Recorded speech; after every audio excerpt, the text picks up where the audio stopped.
салом бинандагони арҷманд, имрӯз чоршанбе 24 август аст. дар ин нашри барномаи ахбори озодӣ охирин таҳаввулоти тоҷикистону ҷаҳонро пешниҳоди шумо мекунем ва ҳоло сархати барнома.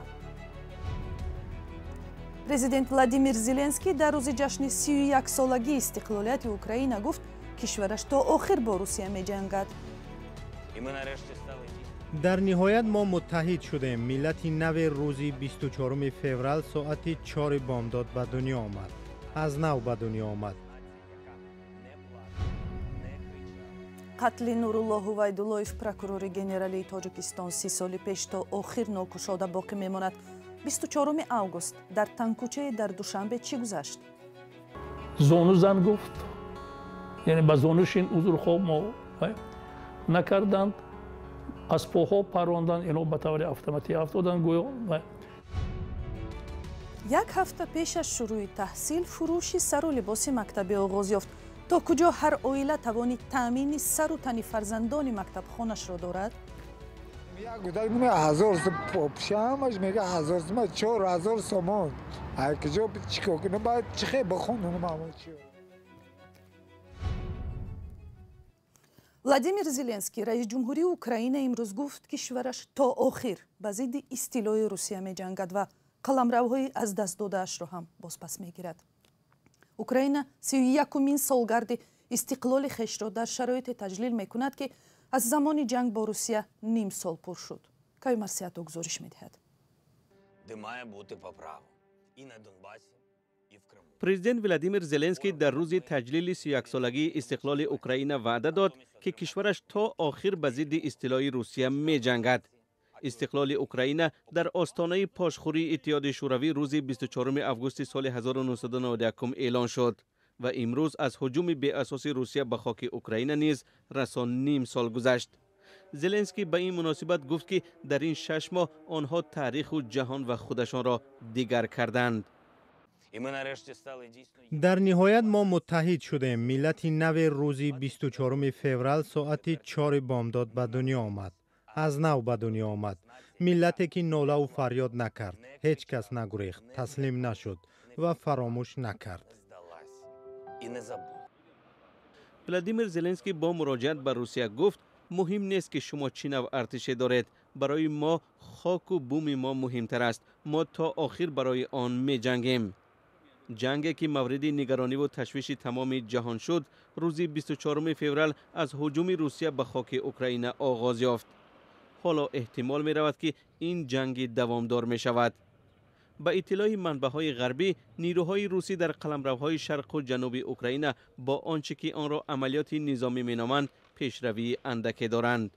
از زمان آغاز جنگ تخمیناً 7 میلیون نفر اوکراین را ترک کردند. رهبر 44 ساله اوکراین ولادیمیر زلنسکی اعتراف کرد که این همه پیامدهای سنگین برای وطنش خواهد داشت، ولی گفت که ما مشتمان را برای مبارزه سرنوشت کشور فشردیم. وی همزمان گفت هر یک روز به ما یک بهانه است که ناامید نشویم. ما تا این مرحله رسیدیم و حق نداریم کار را تا آخر نبریم. زلنسکی میگوید اوکراین برای بازپس گرفتن قلمروهای غصب شده از جانب روسیه همچنین برای برگرداندن نیم جزیره کریم مبارزه خواهد برد. Донбас – це Україна. І ми будемо повертати його, яким би цей шлях не був. Крим – це Україна. баъди як гузориши радиои озодӣ аз 16 август дар бораи нопадид шудани муҷассамаи ёдгории куштори сайёҳони хориҷӣ дар ноҳияи Данғараи Тоҷикистон, чанд рӯз аст ки рамзи дучархаи оҳании 4 сол пеш гузошта шуда дубора дар ҷояш пайдо шуд. бархе ишора карданд ки қарори бардошта шудани муҷассамаи ёдгорӣ кори дасти мақомоти маҳаллӣ буд. ҳамкорам маҳмудҷон раҳматзода гузориш медиҳад. یادگاری گرامیداشت خاطره سیاحان خارجی در شاهراه دوشنبه کلاب برقرار کرده شده است. حکومت ناحیه دنغره گفته بود که لوحه یادگاری و دوچرخه را برای تعمیر از اینجا برداشته اند. در حکومت محلی گفتند که یادگاری را دوباره به جایش نصب کرده اند. روز 15 آگوست رادیو آزادی از ناپدید شدن لوحه یادگاری و دوچرخه گزارش داده بود. بعد 5 روز گزارش رادیو آزادی، حکومت دنغره لوحه یادگاری و دوچرخه را نصب کرده اند. این هم لوحه یادگاری و دوچرخه است که 3 روز است ساکنان در جایش می‌بینند. لوحه یادگاری و دوچرخه دوباره نصب شده 4 سال پیش قامت کشیده بود. آن را همچون اظهار اندوه از مرگ فاجعه‌ای سیاحان خارجی که روز 29 ایولی سال 2018 در سیبستان دنقره رخ داد گذاشته بودند. در آن حمله 4 سیاح خارجی کشته شدند. مقامات تندگرایان را عاملان حمله نامیدند و گروه دهشت افکن دولت اسلامی مسئولیت آن را به دوش گرفته بود. جمعاً 14 نفر با اتهام شرکت در آن حمله مجازات شدند. در حمله شهروندان امریکا جی اوستین و لاورن انمونوس، شهروند نیدرلندیا ووکر ویلیام و شهروند شویساریا خامیل مارکوس کشته شدند. 2 نفر دیگر شهروندان شویساریا دیمنت ماری کلر و پست مکیم ایریس آسیب دیدند. 24 августи سال 1992 زمانی که تاجیکستان در آستانه جنگ داخلی 5 ساله قرار داشت، در یک حمله مدهش دادستان کل نورالله هویدولویف کشته شد. تفتیشات گفت که نه کمتر از 20 تیر تفنگ در بدن دادستان کل آشکار شده است. قتل هویدولویف با کی در کار بود؟ همکاران ما در این باره گزارش مفصل آماده کردند که پارچه از آن را همراه می‌بینیم. پروکورور گنرالی تاجیکستان نورالله هویدولویف مانند هر کدام ما یک شخص عادی بود که با کار دولتی خود با کار زندگی خود مشغول بود.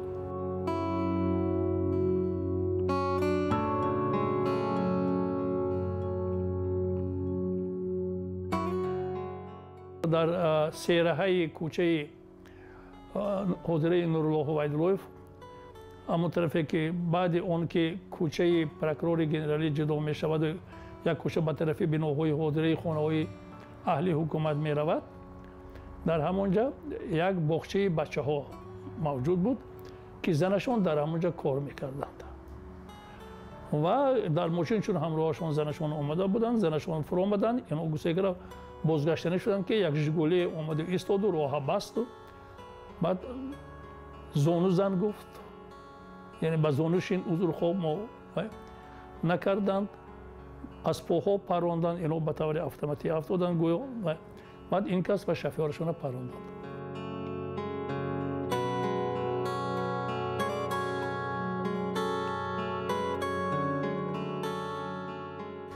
این تعدیدات تقریبا از زمان میتینگ‌های سال 1991 بعدی افشاندن هیکل لنین شروع می‌شوند. وقتی که هویدولویف گفت که پرونده جنایی برای واندالیسم، برای افشاندن هیکل لنین از بالای میر شهر دوشنبه اکراموف پرونده جنایی میکشاید. بعدا در دوره انتخابات بعد فکر میکنم که در بهار سال 1992 بعد زمانی که هویدولویف به خوجند فرار کرد و برگشته آمد و فشارهای اپوزیسیا اون وقت از بالای هویدولویف شدیداً زیاد شدند.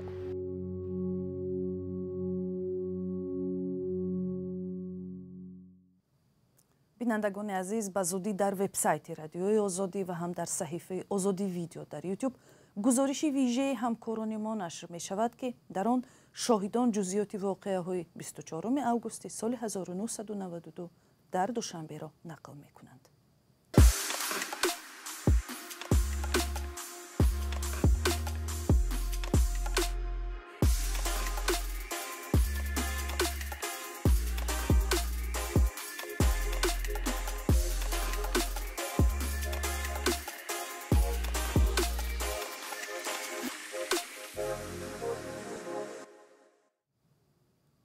تا شروع سال نو تحصیل در تاجیکستان یک هفته میماند و در نمایشگاه‌های اشیای مکتبی دوشنبه از جمله لباس مکتبی را هم به فروش گذاشتند.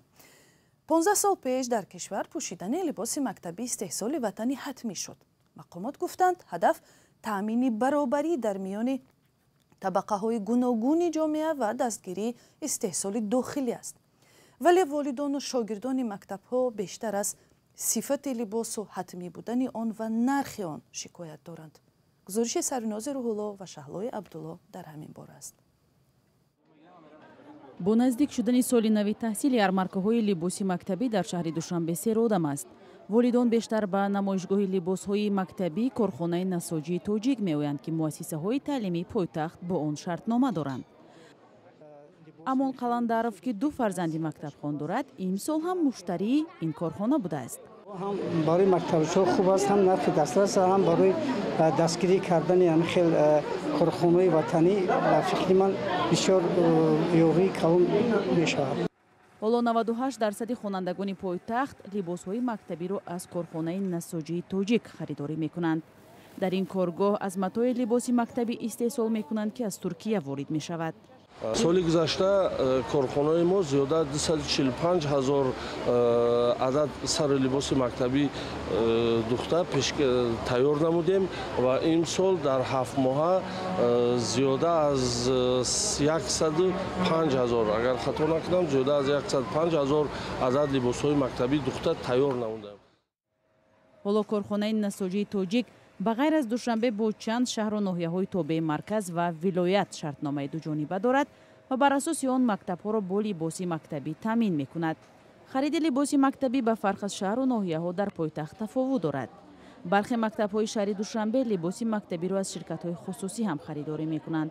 ҳоло танҳо коргоҳи насоҷии тоҷик давлатӣ буда, корхонаҳои Ёқут 2000 ва Дунёи нав ки хусусӣ ҳастанд, калонтарин истеҳсолкунандаи либосҳои мактабӣ гуфта мешавад. ҳоло арзиши як шиму костюм вобаста ба андозаву сифат аз 150 то 600 сомонӣ аст. аксари хонаводаҳо дар Тоҷикистон ҳадиаққал аз 2 то 4 хонанда доранд ва сару либоси мактабиро ҳам вобаста ба ҷайбашон мехаранд. агар барои як кӯдак аз оилаи камбизоат то 800 сомонӣ харҷ шавад, оилаҳои доро барои омода кардани як фарзанди худ ба мактаб болотар аз 2000 сомонӣ сарф мекунанд.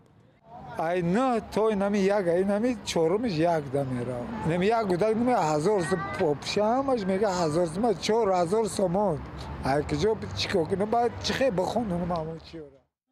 аз соли 2007 дар мактабҳои Тоҷикистон либоси ягонаи мактабӣ ҷорӣ шудааст. дар аввал волидон ҳаққи интихоби либос барои фарзандонро доштанд ва онро асосан аз бозорҳо мегирифтанд. аммо солҳои ахир аз волидон талаб шудааст ки либосҳоро аз ширкатҳои ватанӣ бигиранд. ҳарчанд ҳолатҳои маҷбуран харидани либосҳои мактабӣ борҳо садо додааст. масъулини вазорати маориф ва илм ҳадаф аз роҳандозии либоси ягона дар мактабҳоро баробарии хонандагон унвон мекунанд ва хариди иҷбории либосҳои мактабиро ҳамеша рад кардаанд. яъне хонанда ихтиёр дорад, ӯ метавонад ки аз корхонаи саноатӣ рафта харидорӣ кунад, метавонад ки аз мағоза харидорӣ кунад, метавонад ки ҳамин либоса баравад дар ягон отели назди хонааш фармоиш диҳад. яъне манзур ин аст ки либоси ватанӣ бошад. имсол 70 корхонаи ватанӣ барои таҳияи либоси мактабӣ изҳори омодагӣ карданд. онҳо бояд то оғози соли нави таҳсил ҳудуди 1.5 миллион дона либоси мактабӣ истеҳсол кунанд. баъзе аз корбарони шабакаҳои иҷтимоӣ либосҳои мактабиро тиҷорати як гурӯҳ аз мансабдорон ва ё пайвандони онҳо донистанд. бархе аз манбаъҳои радиои Озодӣ гуфтанд, муассисаҳои таълимӣ ба ин кор маҷбуранд, чун онҳо низ дастур иҷро мекунанд.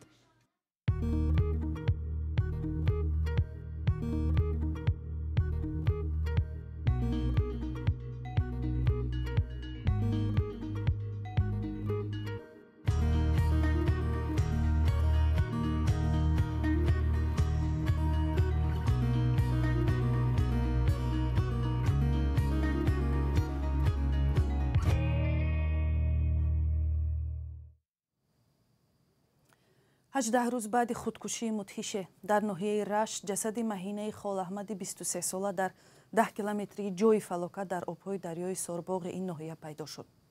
به قول نزدیکان دیروز بعد یافت شدن جسد جوانزن که به احتمال زیاد از خشونت و بدرفتاری در خانه شوهر قصد جان خود کرد، آن را اول از سنجش طبی و کارشناسی گذرانیده بعداً به پدر و برادرش برای خاک سپاری دادند. بیننده عزیز، برنامه اخبار آزادی به پایان رسید. از اون که تا این لحظه ما را همراهی کردید بسیار سپاسگزاریم.